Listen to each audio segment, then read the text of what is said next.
Yo, what's up guys, MDS Varrix here. Today we're going to be explaining my German heavy tanks. I've got the E75 Tier 9, E100 Tier 10 and the Panzerkampfwagen 7, aka the Panzer 7 Tier 10. Also quick shout out to the Tier 8 Premium, the Lowy. So first of all we're going to start off with the E75. Equipment that I use, it's going to be the large caliber gun rammer and improved vent class 3. I use them specifically reduce loading time for my weapon, and the vents will also paired with brothers in arms and repair perks and stuff like that will help improve your speed on which you repair your tracks or repair modules, stuff like that. I use the super heavy spore liner. Primarily I used it because of artillery and Death Star shots, but I'm not really seeing much benefit of it, to be honest with you, so I'm thinking of swapping that out for a toolkit. Consumables, standard repair kit, med kit and automatic fire extinguisher. I use 6 premium rounds on this thing, but I very rarely actually use them. Crew wise, I've got a rank 6 crew with 6 sense, situational awareness, brothers in arms and track mechanic. Again, brothers in arms paired with vents gives you about 10% increase in all your crew abilities, which is nice. I currently work in snapshot sights. Not that I really need it with the gun, but I thought why not, let's have a go. Next we have the E100, which again it's another brilliant tank. I use equipment wise large caliber gun rammer and improved vents for the same reason as the E75. I use a toolbox this time now instead of a super heavy spore liner, which I find actually more beneficial on the E100. I use again automatic fire extinguisher, a small repair kit and a med kit. I use no premium rounds on this thing. And for my crew, I've got track mechanic currently being trained.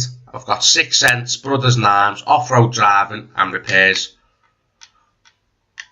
The reason I've gone for off-road driving is because how the tank feels. The tank feels slow, sluggish and heavy. So over different terrains, it gives you a little bit more feel that you're moving a bit quicker. Repairs and track mechanic, obviously with the toolkit, they're going to get a big increase of effectiveness, which is nice.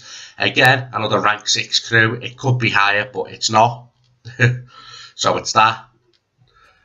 It's a beast of a tank. It's got an alpha of about what, 800. Even if you were to splash people with heat, you're still going to do about 300 damage, which is nice for when you come up to a hull down 705A or IS7, something along those lines. Chieftains, Centurions, something like that.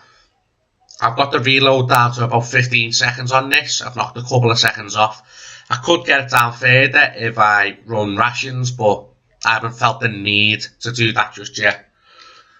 And then we've got the Panzerkampfwagen 7, aka the Panzer 7, which you'll hear me refer to. This has got a rank 5 crew, and currently, equipment wise, I've only got a large caliber gun rammer. This is because when I was buying the E5, the T110 E5 American Heavy, I needed silver.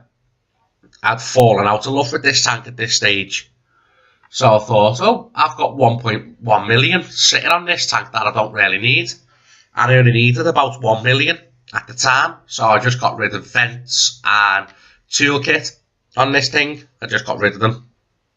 I just thought, I'm not playing the tank. I don't like the tank anymore. So I'll just take my money now and I'll run, which I've started liking the tank again, which I'm regretting. Looking at my silver explains why I haven't put them back on just yet. I run automatic fire extinguisher with double repair kit, no premium rounds, just heat and standard rounds, which it's got the mouse's gun, so it hits with about 600 reliably. It's a brawler tank, so you don't want to be sniping with this thing in the E75 and the E100 you get away with sniping, in this you don't. Crew, I got my skills and perks. This crew actually came with Deadeye. I can't remember how or why, but I had Deadeye on this crew, and it's a rank 5. So first of all, I just put 6 cents on straight away. And whilst I was trading 6 cents, I noticed I was constantly being tracked. Because its armour is so good frontally, which, because you're brawling, you always want to be frontally facing your target. I was constantly being tracked and then hit by Arty. So I put track mechanic on to get 20% faster repairs on my tracks, which is why I originally had the toolkit on. So once I've gone for Brothers in Arms. So once Brothers in Arms is out the way, with the vents, everything will be running better. Once that's out the way, repairs is a must on this. Hopefully get me track repair time down to about 2 seconds, which in theory is enough to get away from any artillery. So what I do with this, the Lowy, as you see, it's got no crew in at the minute. That's because any chance I get, I bounce the crews into the Lowy, which I'll probably do today at some point, and use the Lowy to earn some silver. I've got no equipment on the Lowy. I've got automatic fire extinguisher, repair kit, med kit, standard. I don't really use premium rounds at all because I've spent the last 4 or 5 months like researching into where to pen a tank, where its ammo rack is, where its fuel tank is, where's the best place to hit it, normally lower plate or commander's hatch, stuff like that. And if you get lucky and you side on to the tank, you very rarely need any premium rounds. You can normally just go straight through it like butter. So that's how I set up my heavy tanks for me Germans. The American tank is slightly different, the way I'll be doing a whole new video on that. But if you need any advice on what equipment you should be running, if you need any advice on what you're doing in terms of how you side scrape, if you just want a video of me explaining how I side scrape, how I use my tank in a battle in various situations, comment down below. Other than that, I've been MDS Varrix. Peace.